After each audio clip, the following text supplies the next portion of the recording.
Question है, a cord is bound around the circumference of wheel of radius R. एक cord bound है circumference of wheel, एक wheel है जिसके चारों तरफ यहाँ से एक कॉर्ड बाउंड है, ऐसे इसके चारों तरफ ऐसे कॉर्ड बाउंड है, इसका रेडियस है आर है। यहाँ से मान लो ये क्या कर रखी है, इसे फिक्स कर दी ऐसे इस तरीके से। मोमेंट ऑफ इनर्शिया इसका कितना है, आई है। A weight mg is attach to the cord, यहाँ पे एक वेट है जिसका मास कितना है m है। इनिशियली यहाँ पे ये क्या रखा है, रेस्ट में। इनिशियली क्या है, रेस्ट में है, ऐसे ही लटका हुआ, इनिशियली रेस्ट में। इसका भी इनिशियल एंगुलर वेलोसिटी क्या है, 0 है। The weight falls from rest, यानी velocity 0 after falling through a distance h the square of angular velocity.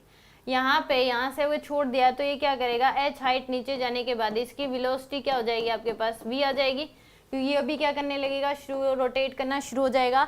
यहाँ का जो रोटेशन का इफेक्ट है वही किस में कन्वर्ट होगा, इसकी वेलोसिटी, तभी तो इसकी ये क्या जा रहा है, नीचे की तरफ जा रहा है। रोटेशन वाला इफेक्ट इसके पास क्या आ जाएगी, वेलोसिटी आ जाएगी।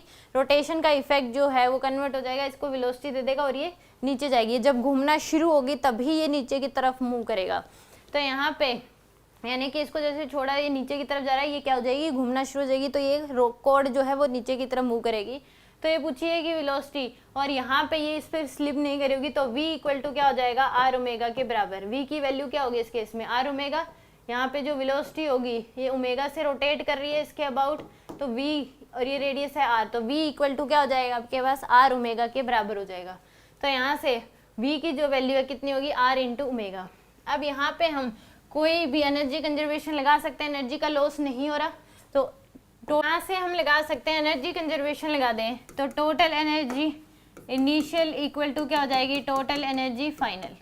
तो इनिशियल काइनेटिक एनर्जी व्हील की plus kinetic energy of block plus potential energy of block equal to kinetic energy of wheel final plus kinetic energy of block plus potential energy of block की होगी potential energy. तो kinetic energy तो rest में था, ये भी 0 हो जाएगी और ये भी क्या हो जाएगी, 0, इसी को रेफरेंस मान लिया। Equal to kinetic energy of wheel अगर देखें तो half I omega square plus में इसके ये देखो तो हाफ एम, वी की वैल्यू क्या लिख सकते हैं, आर इंटू ओमेगा, तो आर स्क्वायर ओमेगा स्क्वायर, और पोटेंशियल एनर्जी रेफरेंस से नीचे तो माइनस एम जी एच, तो यहाँ से आ जाएगा M G H equal to half into omega square, common ले लो तो ये आ जाएगा आपके पास आई प्लस में एम आर स्क्वायर।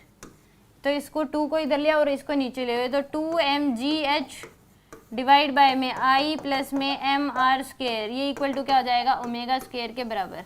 तो ये आएगी आपके पास ओमेगा स्क्वायर की वैल्यू। तो इसने यही पूछा था स्क्वायर ऑफ एंगुलर वेलोसिटी, तो 2mgh बाय में आई प्लस में M R square, C option क्या होगा इसका करेक्ट होगा। यानी कि हमने एनर्जी कंजर्वेशन लगाया सिंपल, पहले ये रेस्ट में था, ये भी रेस्ट में थी और ये भी रेस्ट में थी, बाद में इसको ऐसे छोड़ दिया तो ये रोटेट करने, रोटेशन का इफेक्ट इसके पास आया तो इसके पास वेलोसिटी भी आ गई और ये नीचे की तरफ मूव कर रहा है। v की वैल्यू क्या हो जाएगी, r इंटू ओमेगा। तो यहाँ पे हमने क्या लगा दिया, फाइनल टोटल एनर्जी देख ली, इसकी हाफ आई ओमेगा स्क्वायर, इसकी half M V square, half I omega square plus potential energy minus M G H, तो वहाँ से ओमेगा स्क्वायर की वैल्यू आ गई आपके पास।